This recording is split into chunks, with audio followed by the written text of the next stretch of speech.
It's time to tell you the story of the first sword that I made.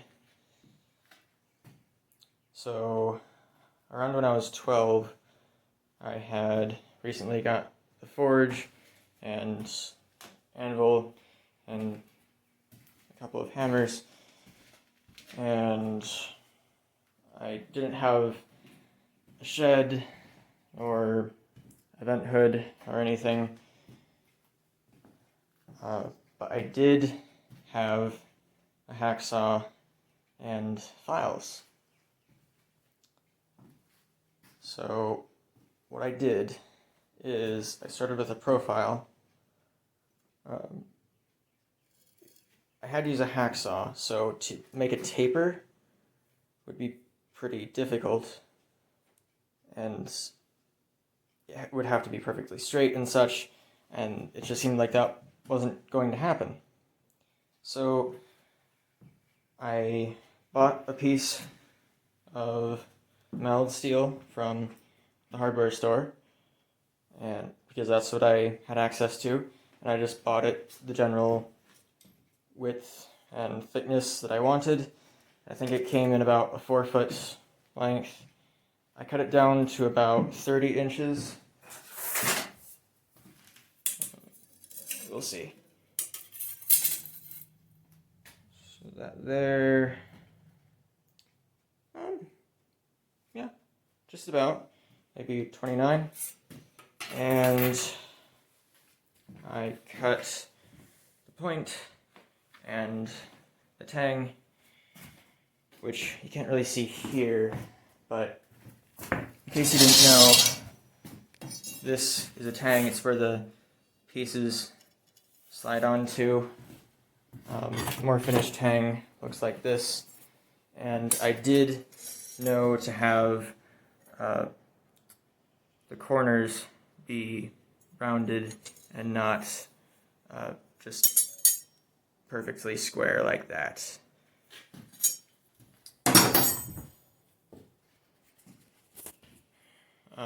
I think I then used files to help with the profile, and then probably,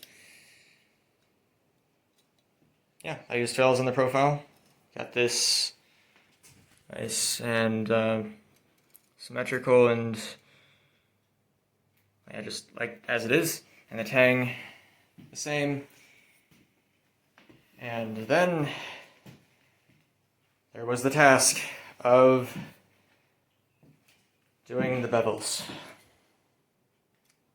I had a short workbench, maybe as tall as this stump. As of now, it's up to my knees, but back then it was a bit, relative to me, it was a bit taller or less short because I was shorter, and it was a better size for me then.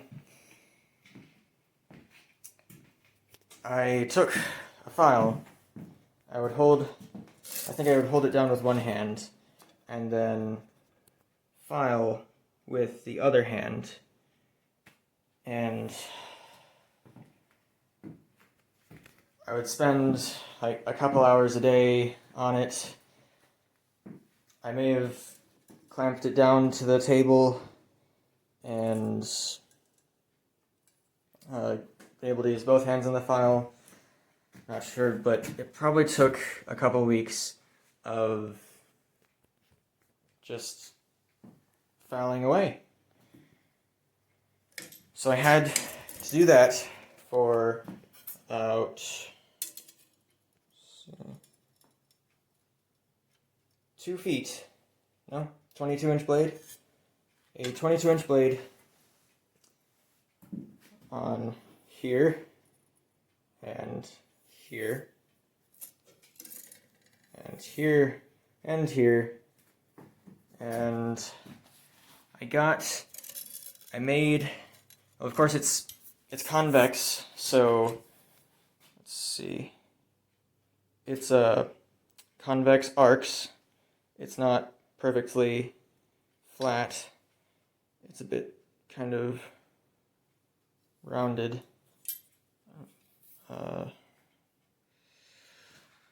Still learning how to use the camera and such, but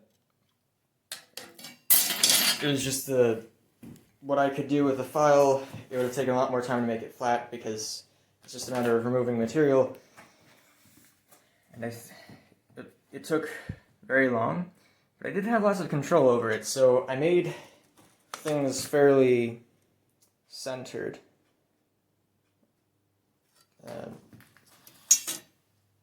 But I ended up making it as wide, twice as wide as it was thick. So if it's 3/16 thick, then it's about 3/8 wide, and it's actually going down from here to the middle of the edge is only 3/32, so it's actually 4 times.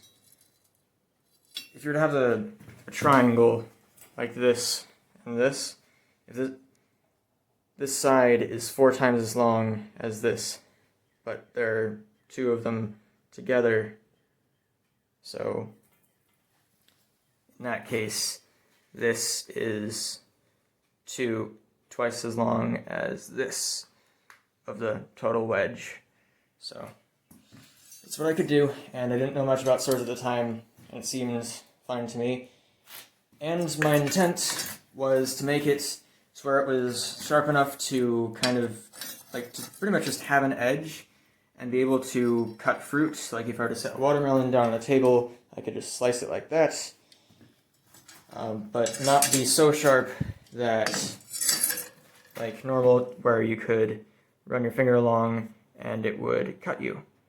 I intentionally made it a specific, you can swing and cut fruit, but cannot cut yourself by rubbing your finger on it. So, at that point, I decided that it was time for heat treat. So, in those days when we didn't have the shed, we had, when I say we, I have an older brother who helped me with this, because he does some of these things too. We dragged the forge out on the driveway, made a large, long fire, and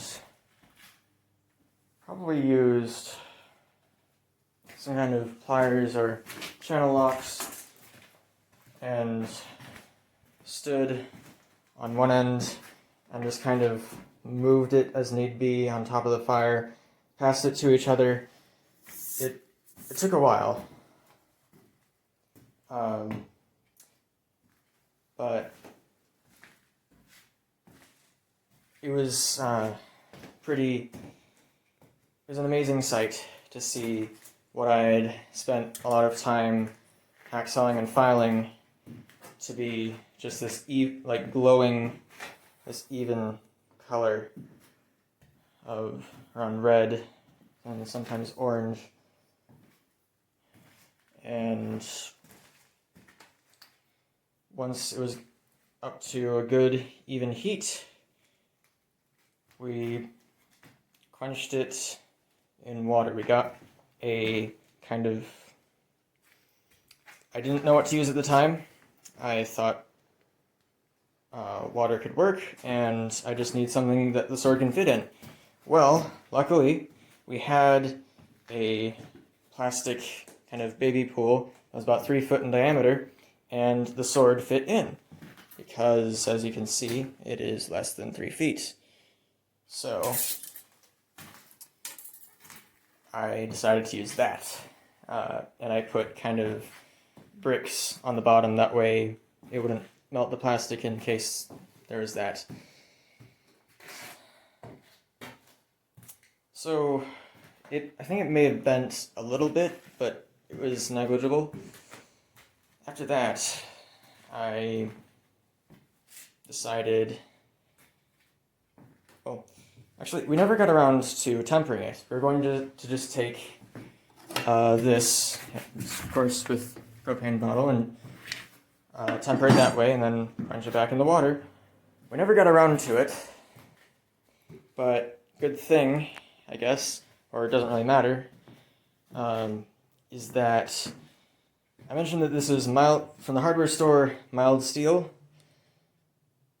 Mild meaning it doesn't have very much carbon, and to an extent, the more carbon you have, the more it will harden. So it only has a tiny bit. It'll only harden a tiny bit. So I may, if I were to have tempered it, maybe it would have lost any hardness that I got from it. And normally you would quench in oil, except I didn't know at the time, and plus, in the instance of mild steel, you'd want to use water because of its low carbon, but that's its own topic. Well, anyway, the blade was heat treated. It had a profile. It had the point, had the tang, had the bevels, and I started coming up with something. I found here's a piece of aluminum that I got from the hardware store, since that's what I had access to. It's about 1 by 1/4, came in 4-foot lengths, and I just pretty much cut that and kind of cut off the corners, tried to file it to where it was round, and I think maybe at that point I drilled holes with the drill press and took a rotary tool with a cutoff wheel and then files and just filed this open. Did not do a very good job, but I was 12, and it's not too bad. But I also rounded this, and the grip, I found a dowel rod that was about 1 1/4 inch wide. It's pretty circular. Not good, because you need to, if it's just rotated to the side, this isn't going to cut as well as this. You need good edge alignment, but didn't know at the time. Took a long drill bit and drilled through that. Just kind of made a rough slot for the tang to go into, and I was aware of the idea of burning on the handle. I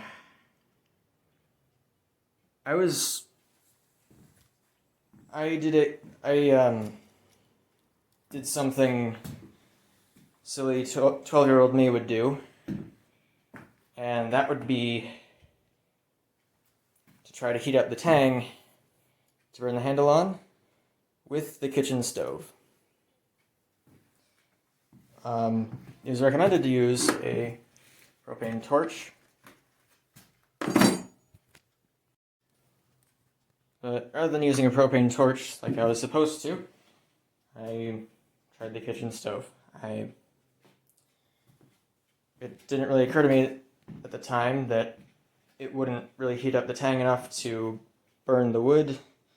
And if you didn't know, burning on the tang, burning on the grip, probably been saying it wrong, is you heat up the tang, and the grip is made of wood, and the inside is hollowed out somewhat, or a lot, but it doesn't fit on because there's some things in the way, because it's not shaped perfectly to the tang. So if you heat up the tang and then slide this on, it'll burn anything that's in the way, and it will fit excellently on, the grip will fit excellently on the tang. But the kitchen stove couldn't heat it to the point where it would burn wood, but I kept trying. I would pound it on, and then pound it back off, and just probably did that like 5 times before I finally had this on. And I had the guard on the whole time, because if I got this stuck, and the guard wasn't on there, then, well, I'd have to take it off, put the guard on, and then put this on. So I just did that in the first place. I put the guard on and then the grip. As far as the pommel goes, I didn't really have much. I didn't know how to get steel that was thick and wide enough, just big enough for a pommel. So I decided to use washers. Just look at the washers we had laying around and then just stack them together. I did a little bit of countersinking on some, and that would be my pommel. Doesn't look too bad. And then, at the time, I was aware of the nut construction, where the end of the tang is rounded and it's like a screw. It's threaded, and you can put a nut on the end and screw it on, and it'll press things on, it'll hold everything together. So I just bought a cheap threading kit and threaded the end of the tang crudely, but it worked enough for this, and that's how that happened. And at some point, it may have been when the hilt was all put together, I decided that I wanted a fuller. And of course, I don't have a mill or a 2x72 belt grinder with a small wheel attachment or any forging tool that would be used for that. I still don't really have any good setup for fullers. I thought I would use my rotary tool. Just a motor you hold, and then there's a kind of disc that spins, and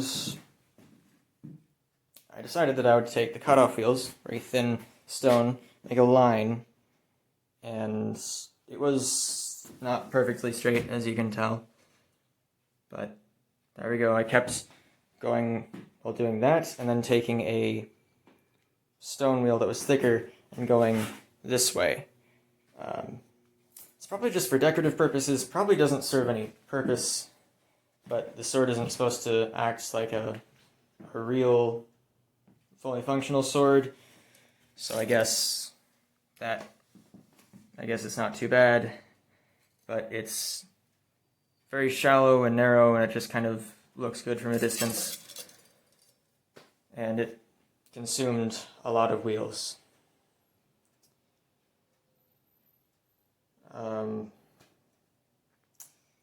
And of course, I was able to do that probably, though I'm pretty sure I did it post heat treat, but that doesn't matter because mild steel doesn't harden very much. But if it had been another steel that actually did harden from the quench, well, it may have been more difficult to grind this in because it's hard and difficult to grind as a result.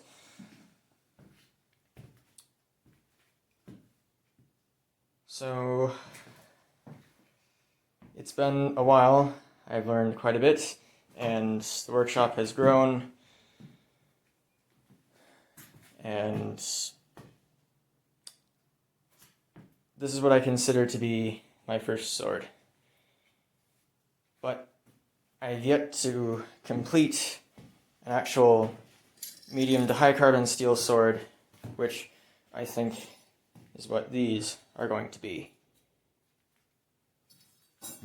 But I want to make them in parallel rather than series, meaning I forge them and then I grind them, like forge them all, then grind them all, and so on, rather than taking one, forging it, grinding it, doing the fittings, and things like that, and then going to the next sword, forging it, and grinding it. I'm just doing them all at once, and well, I find it's easier to do things. It's easier to do something the second time right after you've already done it because you've just figured out how to do it and it's fresh in your mind and such. So I'm trying that out with these. So it's not... it does cut fruit like I intended. But of course, it's pretty sure this is not very well balanced. Like, it's very far from the guard. Something like this, I would assume it should be about here, about 2 or 3 inches away from the guard, but no, it's more like here. So I've learned it's not completely real, but it's not completely functional, but it is what I consider to be my first sword.